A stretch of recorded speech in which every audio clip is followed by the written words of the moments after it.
അന്നൊരു ഞായറാഴ്ചയായിരുന്നു. സ്വാധീനമില്ലാത്ത കാലുകൾ വെച്ച് വീടിന് സമീപത്തെ ബൂത്തിൽ നിന്നും പാൽ വാങ്ങി വീട്ടിലേക്ക് മടങ്ങുകയായിരുന്നു സൂരജ്.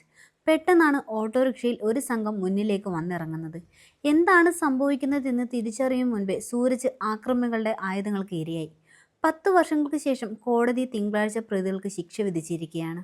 ഒരാൾ മഴുകൊണ്ട്, ഒരാൾ വാളുകൊണ്ട്, മറ്റൊരാൾ കൊടുവാൾ കൊണ്ട് 5 പേർ ചേർന്ന് കൈകളിലുണ്ടായിരുന്ന ആയുധങ്ങൾ മാറി മാറി ഉപയോഗിച്ചാണ് സൂരജിനെ വെട്ടിക്കൊന്നത്. മുഴുപ്പിലങ്ങാട് FCI ഗോഡൌണിന് സമീപം നടു റോഡിലിട്ടായിരുന്നു കൊലപാതകം അരങ്ങേറിയത്. 1 വർഷം മുൻപ് സമാനമായ ആക്രമണം സൂരജ് നേരിട്ടതായിരുന്നു. ഓട്ടോ ഡ്രൈവറായിരുന്ന സൂരജിനെ ഓട്ടം വിളിച്ചു കൊണ്ടുപോയി കാലുകൾക്ക് വെട്ടി പരിക്കേൽപ്പിച്ചു. 2004 ജൂലൈയിലായിരുന്നു ഈ സംഭവം. മാസങ്ങളോളം ആശുപത്രി ചികിത്സയിൽ കിടന്ന സൂരജ് ഒരുവിധം അതിജീവിച്ച് കാലിന് സ്വാധീനക്കുറവുണ്ടായിരുന്നു. ചികിത്സയ്ക്ക് ശേഷം ജോലി സംബന്ധമായി ബാംഗ്ലൂരിലായിരുന്നു സൂരജ്. അവിടെ നിന്നും മടങ്ങിയെത്തി തൊട്ടടുത്ത ദിവസമാണ് ആക്രമണത്തിനിരയായത്.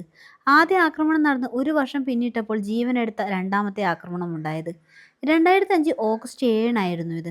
നേരത്തെ CPM പ്രവർത്തകനായിരുന്ന സൂരജ് പിന്നീട് BJPയിൽ ചേർന്ന് പ്രവർത്തിക്കുകയായിരുന്നു. CPM വിട്ടതിലുള്ള പ്രതികാരമാണ് കൊലപാതകത്തിന് കാരണമെന്ന് പോലീസിന്റെ കുറ്റപത്രത്തിൽ പറയുന്നു.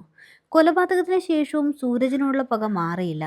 സൂരജിന്റെ ശവകുടീരം 2 തവണ ആക്രമിച്ചതായി സ്പെഷ്യൽ പ്രോസിക്യൂട്ടർ P. പ്രേമരാജൻ പറഞ്ഞു. സൂരജ് കൊല്ലപ്പെടുന്നതിന് ദിവസങ്ങൾക്ക് മുൻപ് കേസിലെ 7-ാം പ്രതി പോലീസിൽ പരാതി നൽകിയിരുന്നു. പരാതി വ്യാജമാണെന്ന് പോലീസ് അന്വേഷണത്തിൽ കണ്ടെത്തി.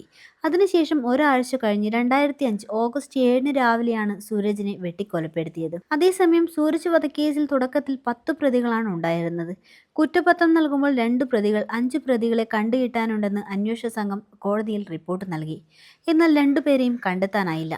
2012-ൽ TP ചന്ദ്രശേഖരൻ കൊലക്കേസിൽ അറസ്റ്റിലായ TK രജീഷ് നൽകിയ കുറ്റസമ്മതമൊഴി പ്രകാരം രജീഷിനെയും PM മനോരാജിനെയും കേസിൽ പ്രതികളാക്കി അനുബന്ധ കുറ്റപത്രം നൽകി.